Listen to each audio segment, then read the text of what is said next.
Yaa fi salaam wal argan. Sumayyaanna salaam. Roozaan achikiyaa maal fuuti? Ay roozaan kun iddoo wal akka beekne jechuudha biti.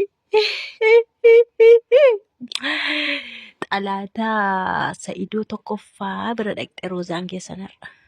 Xalaata Sa'idoo tokkoffaa ni beektanii? Salaam. Salaam jechuun Sa'idoo sin ajjeesaa nama jetteetti dhaadattee jirtu. Ammayyumaa inni ganaadha. Kan koof kan Sa'idoo hin dhumne.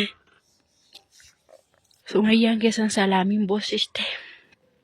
Ay jette soofti fudhatte. Kifuunesh jette. Ati baay'ee hamtuudha jetteen isaa maqaan isheenidha. Saara Sumayyaadhaan. Salaam Sumayyaadhaan ati baay'ee hamtuudha jetteen. Siif jedhee yeroo sargii isaatii jalqabeette.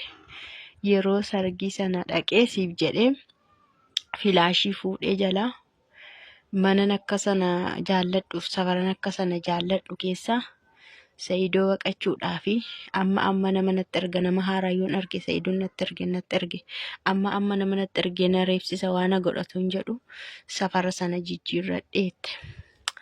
Haa ta'u immoo jedhee nama immoo Yamaniinis dhaqee achitti paaspoortii kona jalaa haatee gatii na kaffalchiise hamma du'aattiin gatii sii kaffaleetteen. Ana jechuun siif hamma du'aattanii gatii sii kaffalee bahaaraan dhufu jechuun hamma du'aatti. Ati garuu har'a kaateetu Sa'idoo faana ciiste. Sa'idoo faana maal gooteetta? Sa'idoo wajjin maal qabdu mana kee bulee Sa'idoo wajjin hin haasoftuu jetteen jennaan salaamaa itti dhiirri lafa kanarraa dhumeeyyuu jetteen. Ani Sa'idootti isati heerumteeyyuu akkam akka baay'ee na jibbisiise hin beektu ati jetteen. Ati garuu anaan nan beektu jetteen. Jireenya koo hin beektu jetteen. An nama akkamii akkan barbaadu nan beektu jetteen. Dhiirri lafarraa dhume an Sa'idoo barbaadaayyuu jetteen. Siifiyyuu baay'een gaddaa jetteen. Siif gatii hamma kana kaffale ani ol deemee gadi deemee jetteen. Na ati jechuun miidiyaa irratti illee gadi baatee anaaf salaam koo waliin agarru waliin beeknu waliin dubbisnu jedhaa turte jettiin jechuudha. Salaamis Sumayyaadhaan ishii Yamanitti simiti kan na ergee jetteen.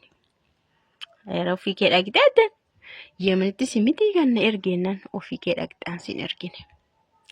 Ati baay'ee hamtuudha jetteen. Ati baay'ee hamtuudha. Jennaan egaa roozaan keessa ishee marqaa cuuphaan sun immoo iddoo dhaqxus hin beekne iddoo dhaabattus hin beekne nama faana ooltus hin beekne immoo Sumayyaa ati borii anaanis akkas jettan jettu. Anaanis bor akkas jetta. Naan maalatoo ifumaani Sa'idoo jaallatte Sa'idoon naa fuudhu jettee salaam koo dhoskaadhaan Sa'idoo barbaadde jette. Dhoskaadhaan Sa'idootti heerumuudhaa barbaadde xiqqoo ifumaaf ifatti Sa'idoo jaallatte. Isheen garuu hiriyaa koo taatee dhoskaadhaan narratti Sa'idoo jaallattee jetteen. Salaam keessan burreettee boosika qurqurina. Haraam jettiin talli keessa ishee roozaadhaan sun hin boosseetti. Achi salaamiin maal jedhu bakka dhiisii piraangisitti hojjedhee ittiin argitanii waan garaan ishii yaade kanaan dura waan lafaa baate kanaan dura waan haasa'aa baate keessanii salaam maalidha salaamiin beeku ani amala ishiin beeku na dhokatti mana ishiin naannaqu namni osoma ishiin jirtu hin jirtu naan jedha.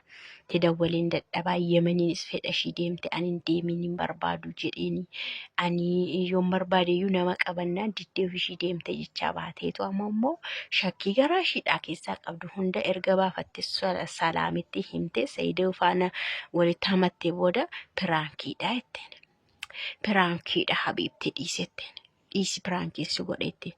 Silaa waan dhugaama jirtu bil'ifuma jirtu haasaa baate amma kana godhaa baate ijoolleen jala deeranii salaam rakkina qabdi jedhaa bahe ijoollee isaaniiyyuu ati gidduu isaaniitii bahi, salaam gidduu isaaniitii bahi jedhaa turanitti duulaa baanii irra kaate kun hunduu piraankiidha. Ni kamtoonni ani duraan haasaa ture sirratti haasaa ture nanii Sa'idoo faana maal qabdi salaamii silkii cufattee naan deebistuu nan dubbistuu na ariitii mana ishii naquun jiru jedhu Yaman qofaa deemtee maal kan jettee piraankiidha. Innaa Sa'idoon immoo akkasaa wal beekuu hin jenneefan akkan haasa'a. Akka isaanii salaamiif sumayyaanuu walitti dhiyaatu wal arguu faana oolu akka hin jenneefani akka haasaa ture piraankiidha. Injettuun seetaniira. Innaa waan garaa shiyaasofte isa dura salaamiif illee baga jaariitti walitti kaatee naqa baga jechuun waanuma garaa yaade yeroo tokko kan isaanii immoo ifumaa ifattuu beekamaadha waan ta'eef. Wanti niyyuu jedheera kan amma maqaan isaa eenyudha yaasuun dura akka Sa'idoo jaallattee Sa'idoo qofaasaa manatti waamtee jennaan kottu jettee naman ishiitti Sa'idoo akkamti mana dubartii qofaa dhaqxadheenii faana dhaqee. Kanaafuu dhuguma akka isheen salaam Sa'idoo jaallattee jirtu Sa'idoo mataan isaa iyyuu beeka salaamillee of beekti. Har'ammoo ka'anii maal jedhu Sumayyaan dhuguma shakkii qabdu isaa haasoftee kaatee rammaatti piraankiidha jettee. Innaa baga walitti ka'an. Yaa'u garaan ishii qabataa deema yaada salaamitti kana. Sumayyaan illee beekama akkas miidiyaatti ishii as deebisuuf natti fakkaata malee kan dhaqxe garaan ishee siin qabataa jechuudha. Innaa kan intala keessan Roozaa iddoo kam dhukkuba? Luka, garaadha, mataadha, dugda. Garaan koo maal na ta'e jette na walaawwale immoo maal jette immoo maal jette Roozaa kana qaanii walawwaluudha garaan isa walawwalu shuma walawwalu garaan kun maal jette